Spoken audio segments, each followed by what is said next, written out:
This is the weekly sales meeting for January 7th, 2024. My name is Chris Fleming. You could reach me at chris@cdmediaconsulting.com or go to our website at cdmediaconsulting.com. Today's topic is stretch the field. In the American version of football, there's a term known as stretch the field. It is a reference to the idea of the offense using its advantage to create mismatches in the defense. It is a strategic approach, one where an offensive team attempts to maximize their playing area's length. It attempts to use both horizontal and vertical mismatches, all to gain a competitive advantage. On the horizontal, stretching the field involves spreading out the offensive players across the width of the field. On the vertical, stretching the field means attacking the defense deep down the field. Both methods force the defense to cover a larger part of the playing surface. When an offense has superior athletic talent, it can lead to big gains. When it doesn't, it must seek to overload the defense to create areas of weakness. Stretching the field aims to create these gaps or mismatches.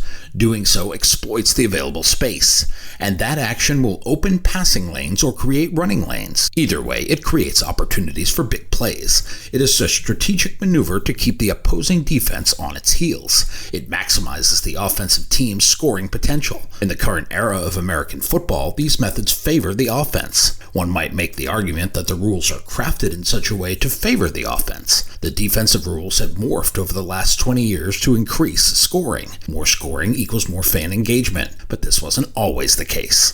In the early 1980s, the Chicago Bears were building a premier defensive unit. Their defensive coach, the legendary Buddy Ryan, was an innovator. He made an indelible mark on football. His revolutionary defensive scheme became known as the 46 defense. The name comes from the uniform number of one of their players, safety Doug Plank. On the infamous '85 Bears Super Bowl team, both Plank and safety Gary Fensick had the nicknames the Hitmen. It was for their bone-crunching style of play. In this innovative formation, a single high safety was responsible for delivering the big blow. But the key to success for the 46 defense was having the athletic talent to create mismatches. For the defense, it overloaded offenses at their weakest point. The real key was the ability of the Bears' athletic front four to create maximum pressure. Ryan's defensive scheme featured 4 talented linemen. They received support from 6 linebackers, and finally 1 single high safety positioned close to the line of scrimmage. This aggressive alignment aimed to stifle both the run and the pass. At the heart of the 46 defense was relentless pressure. Ryan orchestrated a complex system of blitzes. He often sent linebackers and safeties from various angles.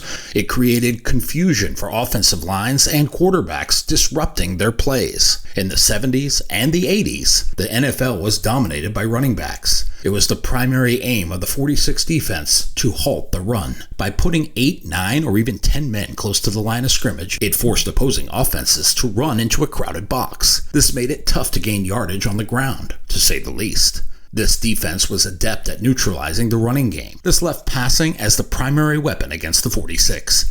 But the aggressive front was complemented by a tight man-to-man coverage in the secondary. This put enormous pressure on receivers and demanded precise throws from quarterbacks, which few could execute. In that innovative 1985 season, Chicago finished the regular season with a remarkable 15-1 record. They dominated in the playoffs, and then annihilated a Patriots franchise in the Super Bowl, which had no answer for Ryan's 46. This defense became legendary. They allowed a mere 10 points in 3 playoff games. This included 2 shutouts in the early rounds before the Super Bowl. The Bears set the tone with ferocious hits. The 46 created relentless pressure on opposing quarterbacks. It forced offensive coordinators to adapt.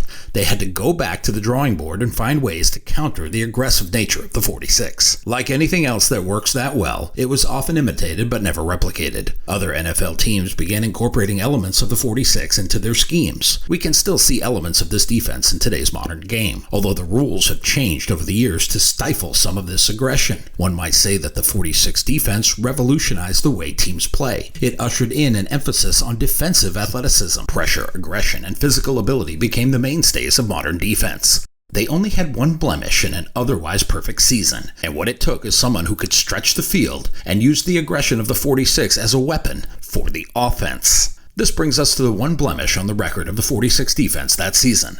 It was a Monday night, late in the 16-game season. The game in question took place on December 2nd, 1985. The Miami Dolphins, led by quarterback Dan Marino, faced off against the Chicago Bears. On that night, Marino's Dolphins entered Chicago's Soldier Field as the underdogs. The Bears' 46 defense was at the peak of its dominance. They were heavy favorites to steamroll the Dolphins. But Marino said, "Hold my beer."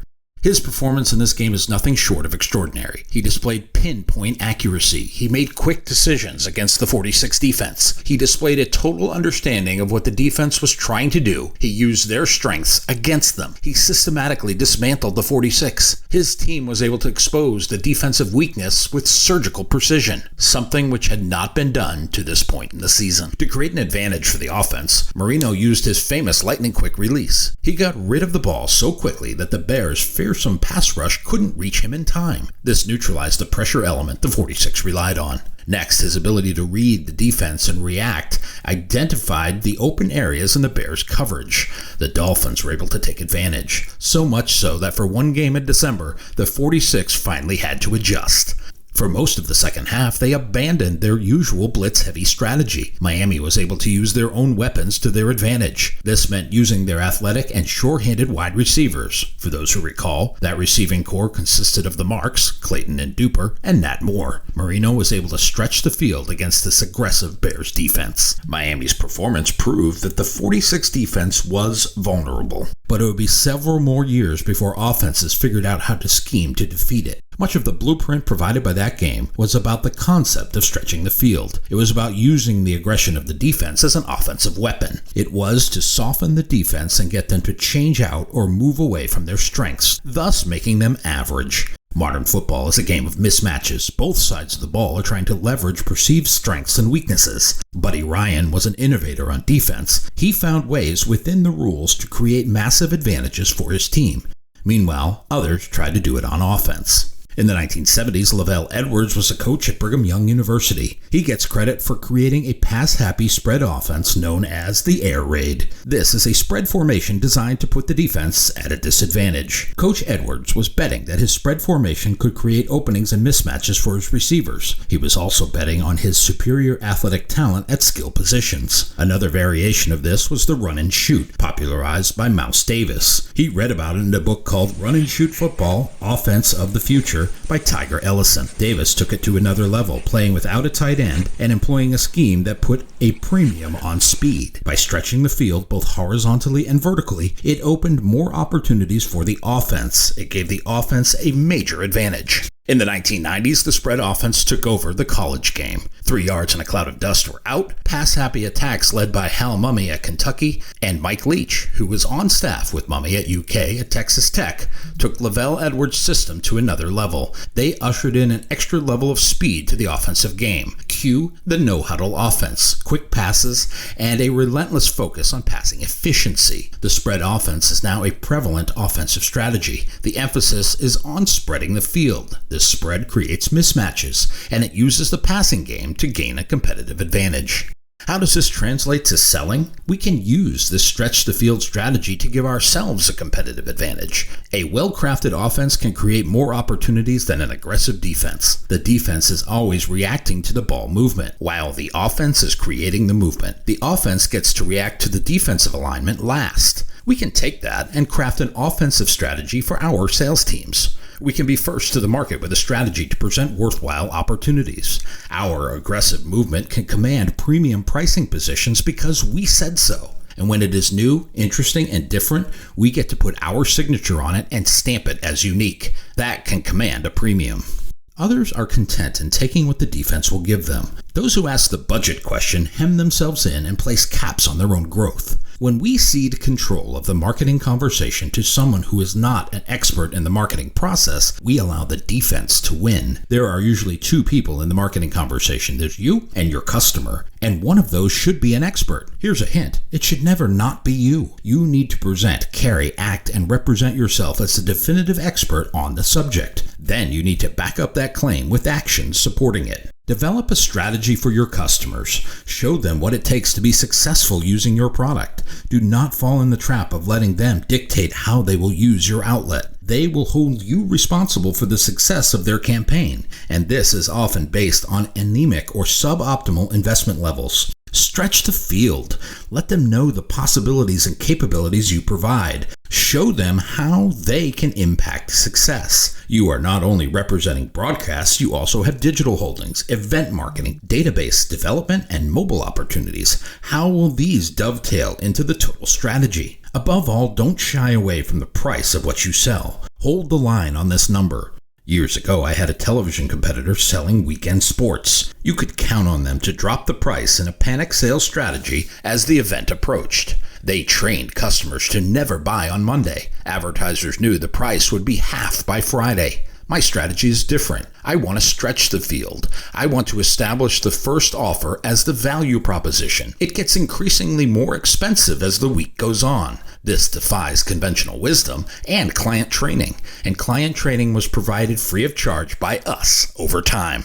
If I have a weekend event, the Monday-Tuesday price is the baseline. On Wednesday, it goes up 25%, 50% on Thursday. Friday is double. I will tell you, I only have to do this once or twice to retrain the market that there is a new air raid offense in town. You better buy early or the price will go up.